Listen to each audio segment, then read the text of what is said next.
السلام عليكم ورحمة الله وبركاته. بسم الله والحمد لله والصلاة والسلام على أشرف خلق الله سيدنا محمد وعلى آله وصحبه أجمعين. أهلا وسهلا ومرحبا بكم أعزائي المشاهدين والمشاهدات في موضوع جديد وحلقة جديدة من برنامجنا من هنا نبدأ. في الحلقات السابقة عادة دائما نحن نركز في موضوع الأبناء، وخاصة في المراحل اللي هي الطفولة وما بعد الطفولة. اليوم نتحدث في موضوع آخر يتعلق بمراحل النمو ويتعلق بالأسرة بشكل عام، اللي هو مرحلة الشيخوخة. هذه المرحلة تعتبر واحدة من مراحل النمو الهامة جدا، وتعتبر هي مرحلة تغييرات كبيرة جدا. طيب، يعني يمكن نحن نسأل أنفسنا، هل نحن نكبر عندما من بداية الحياة، كما كثير من المتحدثين في مجال التربية، الإنسان أول ما يولد يبدأ يتقدم في العمر، أول ما يولد يبدأ هو الآن عمره يتناقص حقيقة. فبما أنه مرحلة اللي هي النمو هي تغييرات بشكل عام، والإنسان في كل يوم يمر بمرحلة معينة في حياته. اليوم نناقش اللي هي خصائص مرحلة الشيخوخة، ومن متى تبدأ هذه المرحلة، وما هي التغييرات الكبيرة اللي تحدث في هذه المرحلة، وكذلك ما هي تحديات هذه المرحلة. فإن شاء الله نناقش كالعادة كل حلقة في جزء من هذا الموضوع. حقيقة هو موضوع كبير جدا، وموضوع يتعلق بجوانب متعددة، يتعلق بجوانب نفسية، اجتماعية، اقتصادية، صحية في المقام الأول. طيب، الله سبحانه وتعالى يقول في محكم تنزيله: الله هو الذي خلقكم من ضعف ثم جعل من بعد ضعف قوة، ثم جعل من بعد قوة ضعف، ثم جعل من بعد ضعف قوة وشيبة، يخلق ما يشاء وهو العليم القدير، في سورة الروم.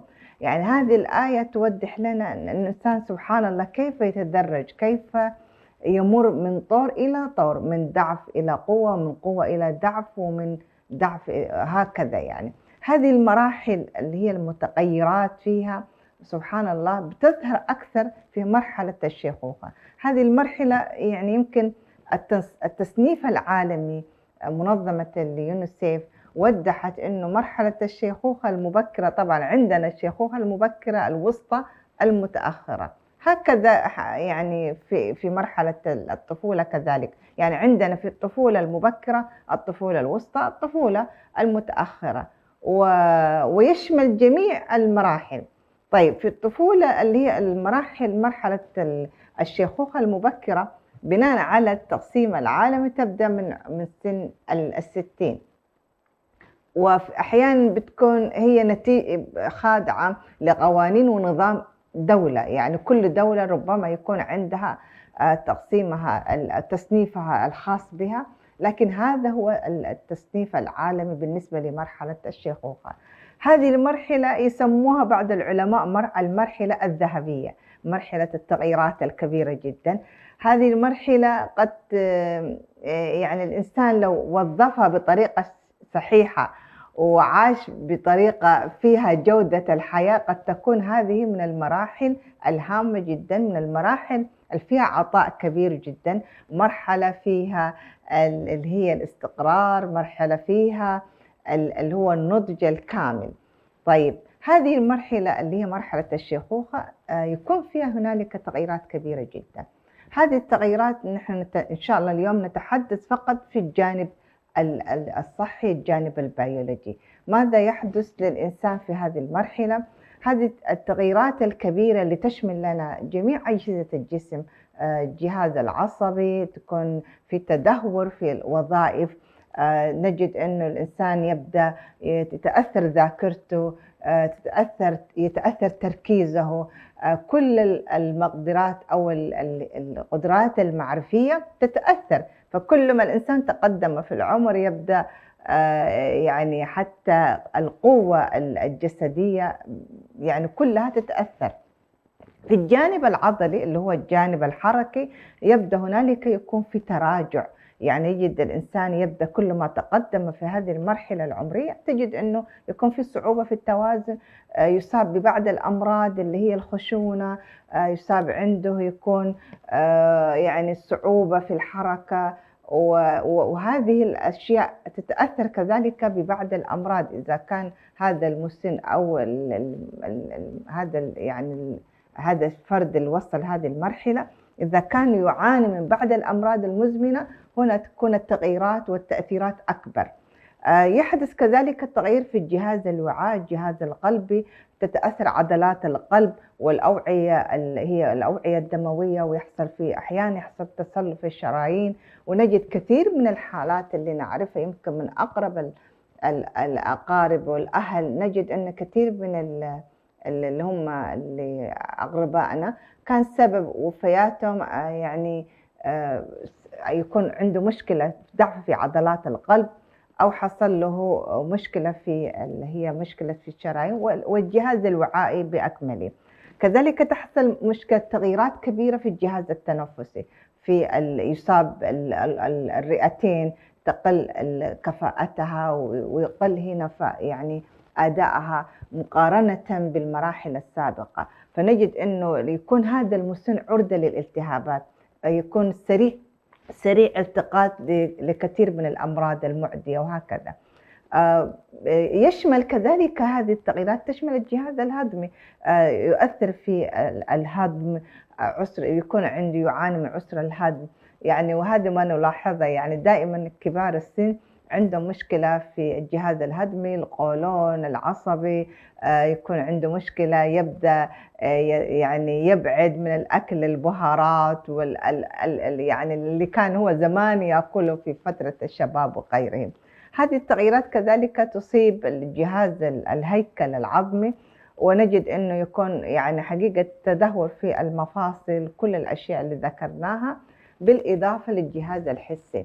يعني يبدأ الإنسان أحيانا من منتصف سن 40 إلى ما يصل سن 50 تجد أنه يحتاج أن يستخدم النظارة، ويبدأ عنده ضعف في هذه الحواس، يتأثر السمع والبصر، كل جملة هذه الأعضاء الجسم الإنسان تتأثر في هذه المرحلة. طيب ما أهمية هذا الموضوع وما علاقته ببرنامجنا بشكل عام؟ حقيقة نحن دائما نركز في الجانب التربوي، يعني الهدف العام من هذا الموضوع واللي يهمنا نحن كأولياء الأمور كيف نهيئ أبنائنا ومن وقت مبكر، لأن هذه المرحلة لا محال سوف نصلها جميعا. يعني نحن أردنا أبينا أم شئنا، يعني في النهاية كلنا سائرون لهذه المرحلة. طيب كيف نعد أنفسنا الإعداد المسبق، الإعداد الجيد؟ يبدأ من اهتمامنا بأكلنا، اهتمامنا بالصحة العامة للإنسان، نبدأ نربي أبنائنا كيف يهتموا بصحتهم، لأنه زي ما ذكرت إذا كان الإنسان أصيب ببعض العادات السيئة، عنده مشاكل من وقت مبكر في الجهاز الهضمي، مشاكل بشكل عام في طريقة حياته، يعني جلوسه، كل هذه الأشياء حقيقة فيما بعد يكون لها عواقب وخيمة.